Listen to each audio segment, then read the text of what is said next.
Students, आज हम definite integration के नेक्स्ट लेक्चर पे चलते हैं। तो हमने इससे पहले लेक्चर में प्रॉपर्टीज़ ऑफ डेफिनेट इंटीग्रेशन पढ़ी थी। उन्हीं प्रॉपर्टीज़ को पे बेस्ड हमने कुछ क्वेश्चंस किए थे। उसमें कुछ क्वेश्चंस एडिशनल और आज देख लेते हैं।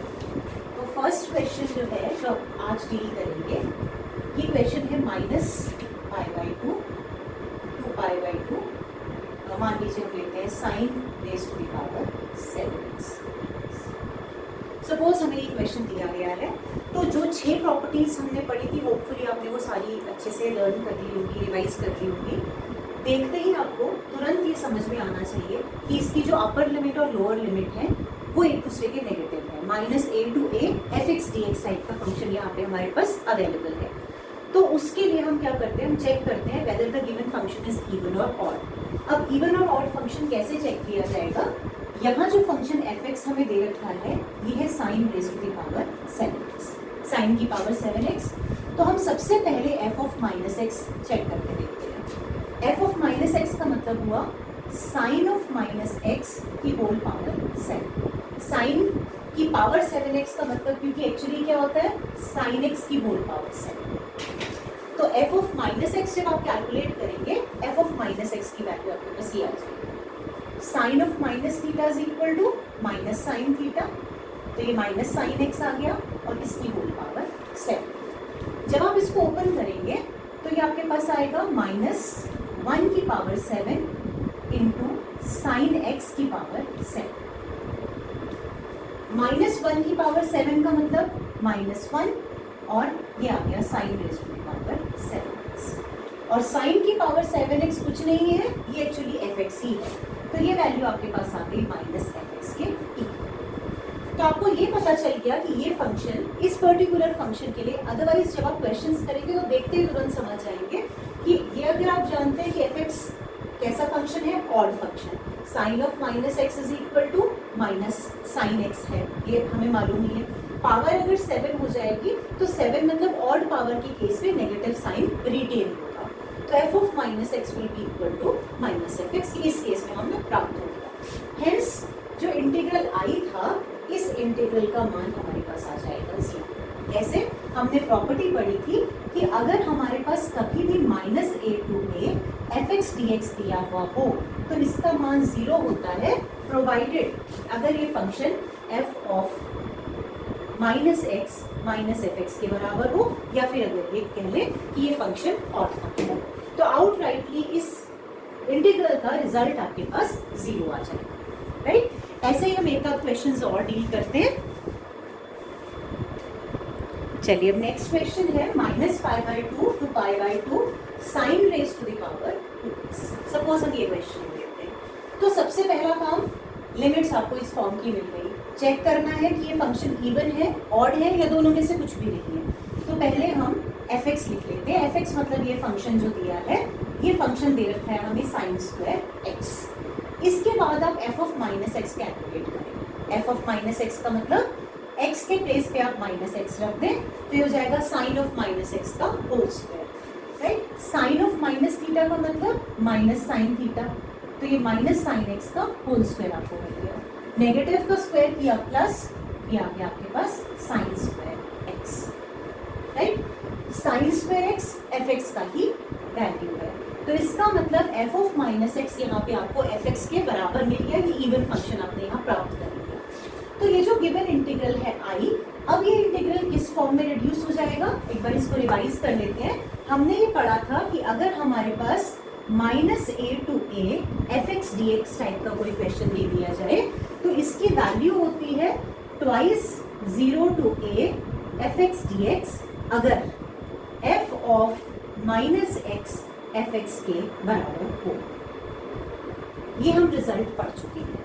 तो minus A to A F x D x type का जो फंक्शन है, इसकी वैल्यू इस केस में 2 times 0 to f x D x में कन्वर्ट हो जाएगी, क्योंकि f of minus x F x के बराबर हम प्राप्त कर चुके हैं। तो आई की वैल्यू हम लिख लेते हैं 2 टाइम्स 0 टू ए की जगह पे आ जाएगा पाई बाई 2, और फंक्शन हमें दे रखा था sign square x D x. ठीक, अब हमने पढ़ा था इनडेफिनेट इंटीग्रेशन में कि कभी भी हमारे पास इस प्रकार के क्वेश्चंस आएंगे तो हम क्या करते हैं, यहाँ पे ये जो साइन स्क्वायर एक्स है इसको कॉस में कन्वर्ट कर लेते हैं, तो हम इसको लिख सकते हैं 1 minus cos 2x divided bye 2x।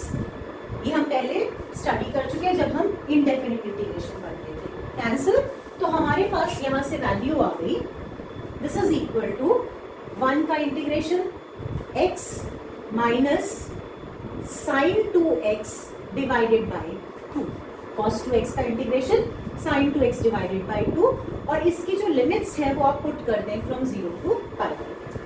अब जब आप ये लिमिट पुट करेंगे तो पहले x के स्थान पर आपने रखा pi by 2 minus sine 2 into pi by 2 upon 2, फिर 0 पुट करते हैं यहाँ पे माइनस 0, और एक काम करती हूँ इसको भी ब्रैकेट में रख देती हूँ, और माइनस साइन 0 अपॉन 2। समझ में आ गया होगा, अपर लिमिट पुट करी पहले और उसके बाद इस ब्रैकेट के अंदर हमने चाहिए लोअर लिमिट पुट कर दी। तो ये वैल्यू हमारे पास आ जाएगी पाई बाय 2, साइन पाई की वैल्यू हम जानते हैं दिस इज इक्वल टू 0, ये भी 0, साइन 0 भी 0, तो अल्टीमेटली ये वैल्यू आपके पास आ गई पाई बाय 2। ये आपको आई का आंसर मिल गया। तो बहुत इजीली इन दो फॉर्मूलों के हेल्प से आप हर क्वेश्चन इस प्रकार का सॉल्व कर सकते हैं। चलिए, प्रॉपर्टी हमने पढ़ी थी a to b f(x) dx is equal to a to b f of a plus b minus x dx। तभी हमने डिस्कस किया था कि इस प्रॉपर्टी का हम डेरिवेशन देखेंगे। बहुत सिंपल है, देखिए कैसे। यहाँ पे देखते ही समझ में आ रहा है कि एक चेंज किया गया है, राइट? तो एक काम करते हैं, हम थोड़ी देर के लिए x को a plus b minus t assume कर लेते हैं, कोई प्रॉब्लम नहीं, माना जा सकता है। अब dx is equal to minus dt मिल जाएगा, a और b दोनों का डिफरेंशिएशन 0। अब आ जाते हैं इस इंटीग्रल की लेफ्ट हैंड साइड पे, इस इक्वेशन की लेफ्ट साइड पे, a to b f(x) dx, ये जो इंटीग्रल हमें दिया था। अब इस इंटीग्रल के स्थान पर हम क्या रख सकते हैं, x की जगह पे हम पुट कर देते हैं a plus b minus t, dx के प्लेस पे हम रख देते हैं माइनस dt, माइनस बाहर ले लिया, माइनस dt। ओके, अब लिमिट्स पे आ जाइए। तो जब हम लिमिट्स चेंज करते हैं यहाँ, सबसे पहले हम x की लोअर लिमिट को कंसीडर करते हैं। x की लोअर लिमिट है a, तो जब x की वैल्यू a है, आप यहाँ a पुट करेंगे, a से a कैंसिल, t को इधर ले जाएं, t is equal to b, तो t की वैल्यू b के इक्वल आ जाएगी। अब सेकेंड टाइम पे x की वैल्यू को b सब्स्टिट्यूट कर दे इस इक्वेशन में, तो b कट जाएगा और t का मान a के इक्वल आ जाएगा, t is equal to a। तो जब आप यहाँ पे लिमिट्स पुट करेंगे, लोअर लिमिट b और अपर लिमिट हो जाएगी यहाँ पे। अब देखिए, इस इंटीग्रल में और इस इंटीग्रल में बहुत सिमिलैरिटी है, केवल एक छोटा सा डिफरेंस है, यहाँ वेरिएबल t है पूरे इंटीग्रल में और यहाँ पे वेरिएबल x है। हम जानते हैं हमें ये रिजल्ट लाने के लिए कौन सी प्रॉपर्टी अप्लाई करनी है, प्रॉपर्टी नंबर 1। तो फर्स्ट प्रॉपर्टी यदि हम यहाँ पे अप्लाई करते हैं, बाय दैट प्रॉपर्टी हमने पढ़ा था कि अगर हम वेरिएबल्स को बदल दें और बाकी इंटीग्रल में कोई चेंज ना करें, तो वैल्यू ऑफ इंटीग्रल सेम रहती है। a to b f(x) dx is equal to a to b f(y) dy। ये प्रॉपर्टी हमने यहाँ पे डला। अब भी एक स्लाइड सा डिफरेंस है, वो ये है, यहाँ पे लिमिट b टू a है, लेकिन हमें रिक्वायर्ड है a टू b। तो इसको हम दोबारा से कौन सी प्रॉपर्टी अब अप्लाई कर देंगे, यहाँ प्रॉपर्टी पढ़ी थी हमने कि a to b f(x) dx is equal to minus b to a f(x) dx। As per need हमें प्रॉपर्टीज लगाते हुए चलना है, इनको इंटरचेंज करना था, तो ये वैल्यू हमारे पास आ जाएगी a to b f of a plus b minus x dx। इसका नेगेटिव करेंगे तो ये रिजल्ट मिल जाएगा। यही डिजायर्ड रिजल्ट था, बहुत सिंपल है। केवल आप इसको देखकर इनकी वैल्यू अगर सब्स्टिट्यूट कर देंगे तो आगे आपको खुद ब खुद समझ में आ जाएगा कि क्वेश्चन में आपको कैसे प्रोसीड करना है। चलिए, तो अब नेक्स्ट क्वेश्चन पे चलते हैं। 0 to pi by 4 log of 1 plus tan x dx। ये one of the most important question है एग्जामिनेशन पॉइंट ऑफ व्यू से। इससे पहले लेक्चर में भी हमने क्वेश्चन किया था 0 to pi by 2 log of sin x, वो भी बहुत इंपॉर्टेंट है। ये दोनों क्वेश्चंस बहुत रिपीट होते हैं, इसलिए बहुत ढंग से समझ लीजिएगा। अब ये उसी तरीके का क्वेश्चन है जैसे हमने इससे पहले वाले लेक्चर में क्वेश्चंस किए थे 0 to a fx dx type का। तो हमने ये पढ़ा था कि अगर कभी भी limit 0 to a fx dx type की हो तो हमारा एम ये रहता है कि एक बार हम कोशिश कर लें ये प्रॉपर्टी अप्लाई करने की f of a minus x dx। Most of the cases में ये सूटेबल होती है और ये अप्लाई करके एक बहुत अच्छी सी फॉर्म मिल जाती है जो कि इजीली इंटीग्रेबल होती है। तो वही काम हम यहाँ भी करते हैं, ये प्रॉपर्टी अप्लाई करके देखते हैं। 0 to pi by 4 log of 1 plus tan pi by 4 minus x dx। ये आपने यहाँ पे अप्लाई कर दी, समझ में आया होगा आपको। 0 to a के स्थान पर यहाँ पे pi by 4 है, 0 to a f of a minus x लिखना था, तो यहाँ पे आपने x के स्थान पर pi by 4 minus x put कर दिया। ये प्रॉपर्टी यहाँ पे आपने अप्लाई कर दी। So this is equal to 0 to pi by 4। अब हम इसे सिंप्लीफाई कर देते हैं। log 1 प्लस ये फॉर्मूला आपने tan pi by 4 minus x का डायरेक्टली पढ़ा था, और अगर आप चाहें तो tan a minus b का फॉर्मूला भी अप्लाई कर सकते हैं। डायरेक्ट क्या रिजल्ट था tan pi by 4 minus x का? 1 minus tan x upon 1 plus tan x। ये tan pi by 4 minus x की वैल्यू आपने यहाँ पे पुट कर दी। अब इसके बाद आप इसे लिख सकते हैं 0 to pi by 4 log, अब एलसीएम लेना है इसका, 1 plus tan x 1 plus tan x plus 1 minus tan x into dx। As a result ये टर्म्स कैंसिल, तो हमारे पास यहाँ पे बच गया 0 to pi by 4 log 2 upon 1 plus tan x। इन्हें ऐड कर दिया, 1 plus 1 2 upon 1 plus tan x। log m upon n की फॉर्म है, तो इसे हम लिख सकते हैं log m minus log n। n के प्लेस पे 1 प्लस tan x आपने यहाँ पे पुट कर, ठीक है। log m अपॉन n वाली फॉर्म को आपने यहाँ इस फॉर्म में रिड्यूस कर दिया। अब आप इन दोनों इंटीग्रल्स को अलग कर लो, तो पहला तो आपके पास आ गया log 2 constant integration 0 to pi by 4 dx। Constant को हमने बाहर कर दिया। सेकेंड टर्म हमें मिल गया 0 to pi by 4 log of 1 plus tan x dx। इसके सॉल्यूशन में कोई प्रॉब्लम है ही नहीं। ये वाला जो टर्म है अगर आप ध्यान से देखें तो ये वही है जहां से हमने स्टार्ट किया था, दिस इज i। तो i की वैल्यू आपको दोबारा मिल गई, इसे सॉल्व कर लेते हैं। ये आ जाएगा log 2 dx का integration x limit from 0 to pi by 4, और ये टर्म के प्लेस पे हम लिख देते हैं i। लेफ्ट हैंड साइड में i ही चल रहा है, इस i को दूसरी ओर लेकर जाएंगे तो ये आ जाएगा 2i is equal to log 2 into pi by 4 minus 0, upper limit minus lower limit. तो ये वैल्यू आपके पास आ गई pi by 4 log 2। ये वैल्यू 2i की आई है। यदि आपको i की वैल्यू निकालनी है तो i की वैल्यू आपको मिल जाएगी i is equal to pi by, ये 2 को आप यहाँ ले आए, pi by 8 log, right, this is that. तो बहुत सिंप्लीफाइड वे में ये हो जाएगा अगर आप डेफिनेट इंटीग्रल्स की प्रॉपर्टी अप्लाई करना सीख जाए। तो चलिए आज के इस लेक्चर के लास्ट टाइप में चलते हैं। इस टाइप में खास बात क्या है कि ये फंक्शन आपके पास इस प्रकार का फंक्शन है 0 to a x into fx dx। यहाँ जब मैंने ये लिखा तो मैंने डेलिबरेटली x को अलग कर दिया और बाकी पूरे को एक साथ ले लिया।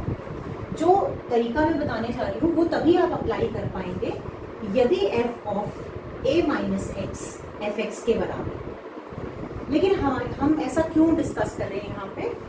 इस इंटीग्रल को हम बहुत इजीली सॉल्व कर सकते थे प्रोवाइडेड ये x हमारे पास ना होता।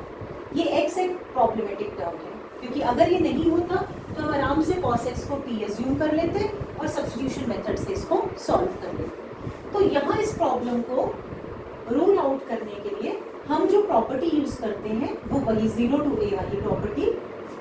क्या थी ये प्रॉपर्टी, वापस से डिस्कस कर लेते हैं। Since 0 to a fx dx is equal to 0 to a f of a minus x dx। ये प्रॉपर्टी थी, हम इसी प्रॉपर्टी को यहाँ पे अभी यूज करेंगे, राइट। तो चलिए यहाँ पे अगर अप्लाई करते हैं तो ये आ जाएगा 0 to pi minus x sine pi minus x upon 1 plus cos square pi minus x dx। हमें ये तो ये आ गया 0 to pi minus x sine 180 minus theta is equal to sine theta, no problem, upon 1 plus cos 180 minus theta, वैसे minus cos theta होता है लेकिन स्क्वायर होने की वजह से ये वैल्यू आपके पास कॉस स्क्वायर आ गई, माइनस कॉस एक्स का whole square, right, into dx। तो यहाँ हमें एक फायदा ये हुआ कि ये जो x को छोड़कर बाकी fx वाला पार्ट था ये दोनों केसेस में सिमिलर नहीं है। तो ऐसे केसेस में हम क्या करते हैं, इसको इक्वेशन 1 इसको इक्वेशन 2 बोलकर इन्हें ऐड कर देते हैं। तो जब आप इक्वेशन 1 और इक्वेशन 2 को ऐड करेंगे i plus i is to 1, दोनों की लिमिट्स ऑफ इंटीग्रेशन सेम है तो एक साथ ही इनको लिख लेते हैं। और दोनों के अगर आप इंटीग्रैंड्स देखेंगे तो दोनों में ये टर्म कॉमन आ रहा है तो इसको हम कॉमन ले लेते हैं, sine x upon 1 plus cos square x, बाकी हमारे पास विद इन द ब्रैकेट बचेगा x plus pi minus x dx। Simplify करना इजी है, ये cancel, pi being constant integral के बाहर आ जाएगा, this is equal to pi, this is equal to pi integration 0 to pi sine x upon 1 plus cos square x dx। अब ये बहुत इजीली सॉल्व होने वाला क्वेश्चन बन गया है, जो प्रॉब्लमेटिक टर्म था हम उसको बाहर कर चुके हैं। तो cos x को अगर हम t अज्यूम कर लें सब्स्टिट्यूशन मेथड से तो minus sine x dx will be equal to dt। यहाँ पे आप पुट कर दें उसे तो ये आपके पास आ जाएगा pi integration sine x dx के प्लेस पे minus dt divided by 1 plus t square, right. अब लिमिट्स बदलते हैं तो लिमिट्स कैसे चेंज की जाएंगी, when x is equal to 0 t is equal to, t की वैल्यू किसके इक्वल है, cos x, that is cos 0 और cos 0 का मान है 1।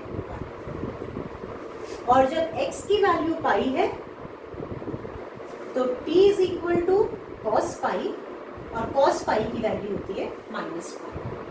तो when x is equal to 0 t is equal to 1, then x is equal to pi, t is equal to minus 1। हमने ये लिमिट्स यहाँ सब्स्टिट्यूट कर। अब dt upon 1 plus t square का इंटीग्रेशन हम जानते हैं tan इनवर्स t। लिमिट्स आप कुछ पुट कर लें यहाँ पे 1 से -1। अब ये लिमिट्स रखनी है, बहुत इजी है, minus pi tan inverse -1 minus tan inverse 1। ये थोड़ा सा ही बचा, यहीं पे इसको खत्म कर लेते हैं। तो जब आप ये वैल्यूज पुट करेंगे आपको क्या मिल जाएगा, this is equal to minus pi tan inverse 1 minus 1 is equal to minus pi by 4, minus tan inverse 1 is equal to pi by 4।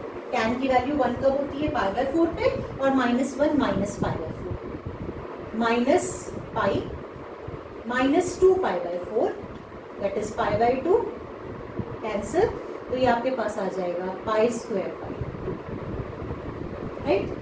ये वैल्यू किसकी है जो हमने यहाँ लिखी है, ये 2i की वैल्यू है, हमें वैल्यू निकालनी थी i की, तो i की वैल्यू आपके पास आ जाएगी पाई स्क्वायर अपॉन 4। ये सारी वैल्यू 2i की चल रही है, देखिए लेफ्ट हैंड साइड में 2i है, तो i की वैल्यू कैलकुलेट करने के लिए आप उन्हें 2 से डिवाइड करें, राइट। ये इस क्वेश्चन का आंसर। तो डेफिनेट इंटीग्रल्स की जितनी प्रॉपर्टीज हमने पढ़ी थी उन सारी प्रॉपर्टीज पे बेस्ड हमने क्वेश्चंस कर लिए हैं, ऑलमोस्ट सारी टाइप्स हमने कर लिए। एक मॉड वाली क्योंकि यहाँ पॉलिटेक्निक में बहुत ज़्यादा नहीं है, उसका सिलेबस में नहीं है, इसलिए वो बाद में कभी डिस्कस कर लेंगे। तो इन प्रॉपर्टीज़ को आप पूरे तरीके से अच्छे से पढ़ लें और इन क्वेश्चंस को, इसके टाइप के क्वेश्चंस को प्रैक्टिस कर लें। नेक्स्ट लेक्चर में फिर हम गामा फंक्शंस के बारे में जानकारी। Thank you.